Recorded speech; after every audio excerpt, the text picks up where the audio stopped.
एक बार खुद से पूछो, क्या आप भी पढ़ते पढ़ते थक जाते हो, पूरी किताब याद करने की कोशिश करते हो और फिर एग्जाम में सब भूल जाते हो?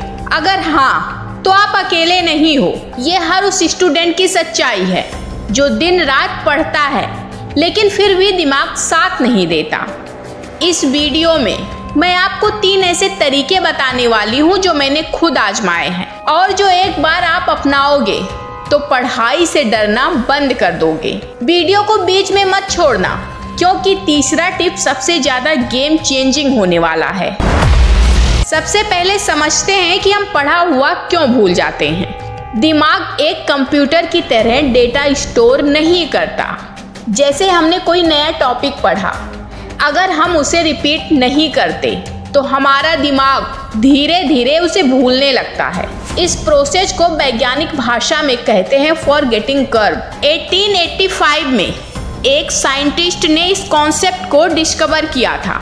उन्होंने बताया कि अगर आप किसी चीज को पढ़ते हैं और फिर से उसे रिव्यू नहीं करते तो अगले दिन तक लगभग 70% इंफॉर्मेशन भूल जाते हैं।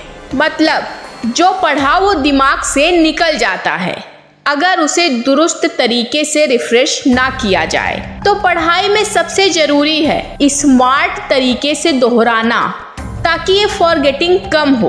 अब बात करते हैं पहले और सबसे जरूरी टिप की, एक्टिव रिकॉल। एक्टिव रिकॉल का मतलब है पढ़ाई के बाद खुद से क्वेश्चन पूछना और बिना नोट्स देखे जवाब देना। जैसे अगर तुमने बायोलॉजी का चैप्टर पढ़ा तो किताब बंद कर दो और खुद से पूछो इस चैप्टर का मेन पॉइंट क्या था, या फिजिक्स का कोई फॉर्मूला याद किया तो पूछो ये फॉर्मूला कहाँ यूज होता है।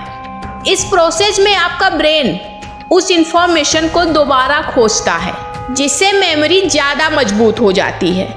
एक स्टडी बताती है कि जो लोग एक्टिव रिकॉल करते हैं वे सिर्फ पढ़ने वालों से 50% ज्यादा चीजें याद रखते हैं। मतलब पढ़ाई के बाद खुद को टेस्ट करना बहुत जरूरी है। अगर तुम चाहते हो तो नोट्स में खुद के लिए छोटे छोटे क्वेश्चन बना सकते हो या फ्लैश कार्ड यूज कर सकते हो। ऐसे करना शुरू करो और फर्क खुद देखो।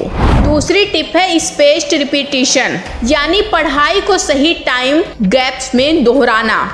जब हम कुछ पढ़ते हैं तो उसे बार बार पढ़कर छोड़ना ज्यादा यूजफुल नहीं होता। इसीलिए पढ़ाई को छोटे छोटे इंटरवल्स में दोहराना चाहिए। जैसे 1 दिन बाद, फिर 3 दिन बाद, फिर 1 हफ्ते बाद, फिर 15 दिन बाद। ये जो प्रोसेस है ये हमारे ब्रेन को नई जानकारी को लॉन्ग टर्म मेमोरी में कन्वर्ट करने में मदद करता है। आपने नोटिस किया होगा कि कोई गाना बार बार सुनने से ज्यादा याद रहता है और एक बार सुनने से जल्दी भूल जाता है। पढ़ाई में भी यही नियम लागू होता है।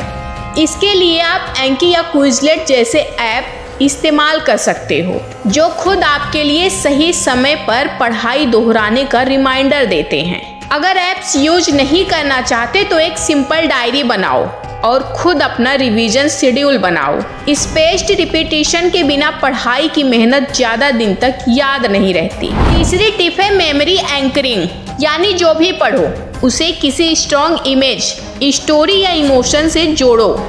हमारा ब्रेन इमेजेस और इमोशंस को वर्ड से ज्यादा जल्दी और अच्छे से याद रखता है।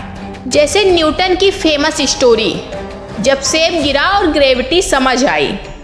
ये स्टोरी हमें फिजिक्स का कॉन्सेप्ट जल्दी याद रहता है।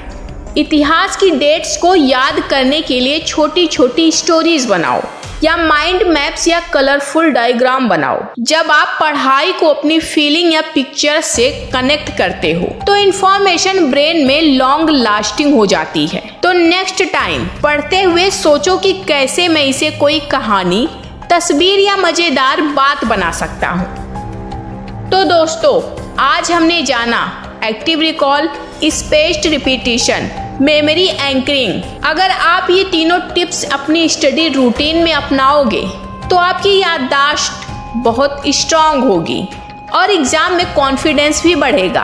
अब मैं जानना चाहती हूँ आपको इनमें से कौन सी टिप सबसे ज्यादा यूजफुल लगी। नीचे कमेंट में जरूर बताइएगा। और हाँ, वीडियो को लाइक और शेयर करना मत भूलना, ताकि आपके दोस्त भी इन टिप्स से ज़्यादा फायदा उठा सके।